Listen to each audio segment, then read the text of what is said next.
part of the Wenton Gang. Hello, here we are.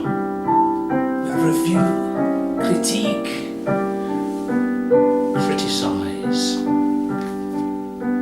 With Hawkwind in the court of the Mountain Grill. Hall of the Mountain Grill, obviously. Crap, rubbish. What about some Hawkwind and Marillion? Hello, yeah, Hawkwind. They are cool. Hawkwind are cool. Is it space rock? People call it space rock.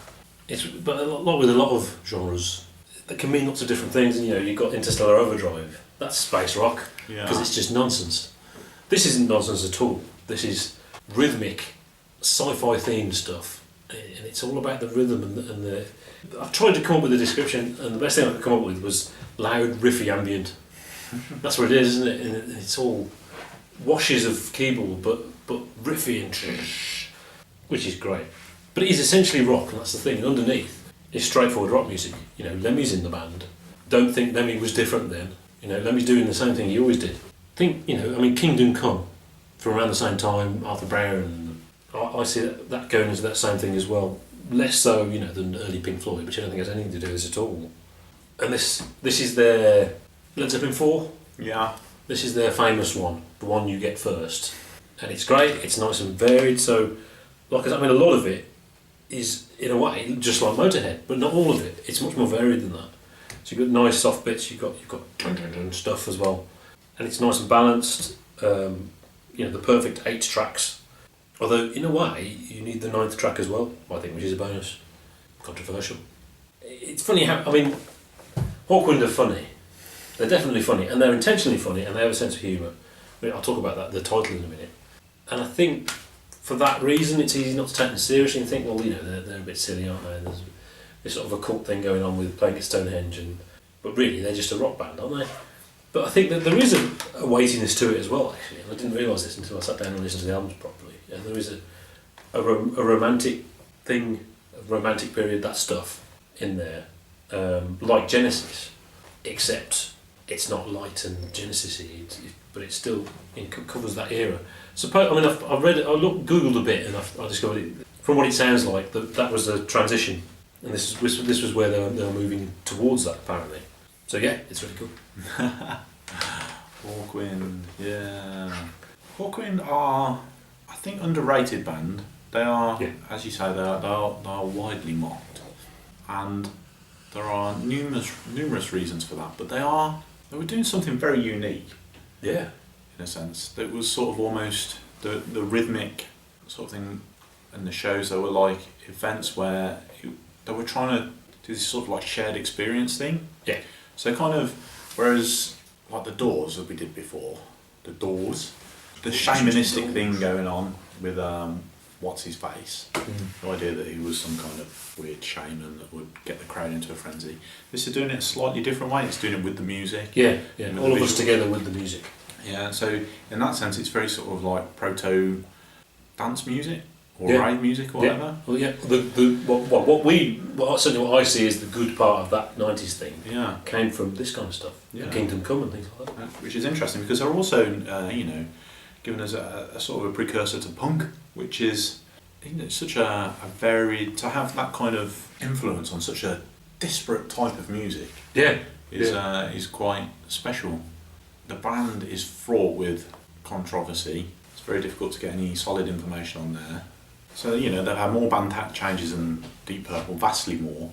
But the consistent figure is David Brock, who's quite a controversial figure. But, it's widely accepted now. He was the force that kept it all together, kept it on track, and kept sort of like a continuation throughout the years. Yeah, a bit like Robert Fripp. He's got the idea of it, he knows what it is, and that's what they're going to do. So he's like sort of like the band leader, which makes Hawkwind a really interesting band, but yet they're not discussed in anything, well, obviously not King Crimson, but anything, you mentioned Genesis. They wouldn't be discussed in the same sort of thing as Genesis, but they'll be talked about in a prog list if it was a comedy prog list, or a deliberately flagging off prog list, which is wrong. Johnny Rotten was a huge fan, apparently.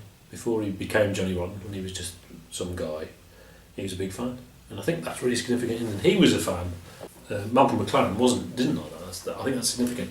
They influenced the musicians with punk, not the punk nonsense that it was, because it's great. I love the sci-fi-ness, and because of the age of it, you don't know how serious that is. But it is serious sci-fi. They were big friends with Michael Moorcock. I've never read his stuff before. I've read about it. It sounds great. And there is a suggestion that the Hawkwind name comes from this guy's stuff, but he denies it. And actually, they think one of the band members, because they used to hawk, which is clearing your throat, and fart all the time. And again, it's the humour and the sort of weighty pretensions. That's why people can't take it seriously. Whereas actually, I like that. I like the humour. I keep saying in the course, in the hall.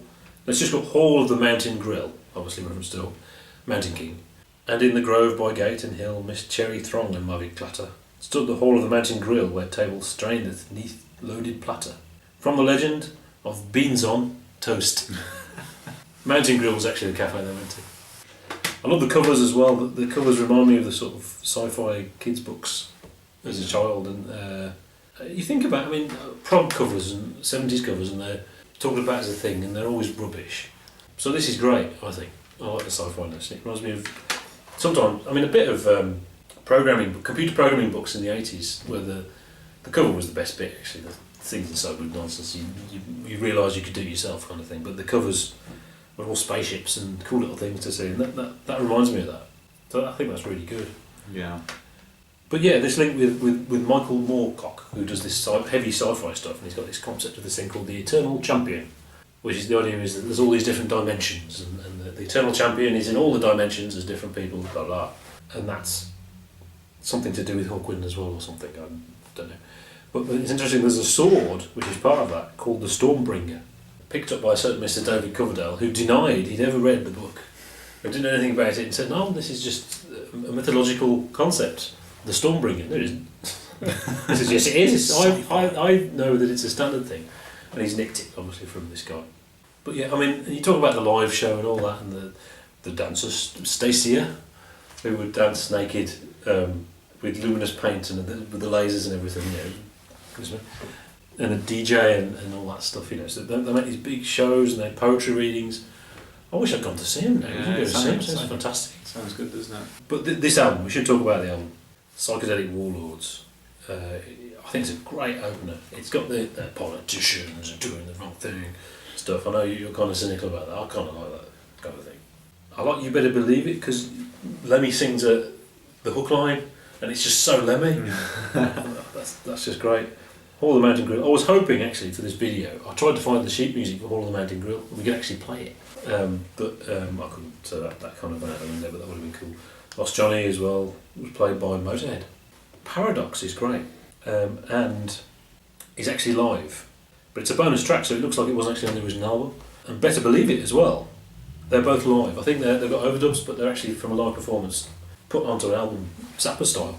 Whether that was a creative thing or whether that was a financial thing of it's cheaper. With Zappa it was a financial thing, really. Yeah, and you would assume the type of thing they're going for, like very early Pink Floyd when they're performing in the UFO club.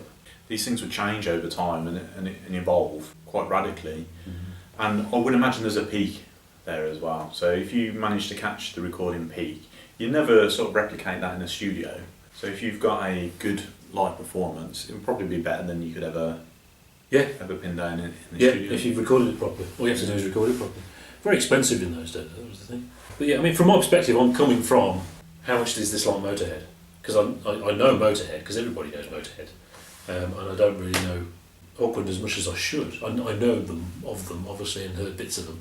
And I know Silver Machine and everything, but they're better than I thought they were, which is great. And it means this is going to get a lot more lessons to really get it, because I'm not there yet.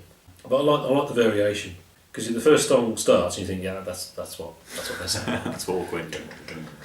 But then the next song isn't like that. So, and although it's still whooshy, keyboardy whoosh stuff, it works fantastically as an album, like the Led Zeppelin 4 kind of fits together. That's good. That is good. There you go. It's a pleasant surprise. Because I've listened to this album quite a lot. I've listened to like the albums before it quite a bit, and I thought you would find them quite dull and repetitive because it is very. Yeah, it's kind of. Well, I think from what I've gathered, I mean, when I sort of read into this, that there was more to it than I thought. This is the transition album, so the stuff before that is more straightforward, and it goes too far after that. Maybe I'm reading too much into it. You know, maybe I'm just being pretentious, but I like it, and I'm trying to find a reason to like it. Maybe, I don't know. Yeah, could be. So we're going to give it some eggs. Yes, it's 4 eggs.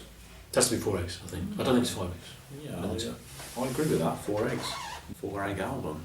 There you go. And I hope we've got stuff to talk about next week, because we just talked about the band, really. We didn't talk much about the album, but it's a good album. It's a recommended one. You know, the problem with 4 eggers is there's no, you know, is it 4.5? 3.9? It's a recommended 4. It's a recommended 4, yeah. It's one of the ones, if you like that, if you think you'll like it, you should get it. Yeah. Cool. Right, that's it. See you next week for Warrior on the Edge of Time. Yeah.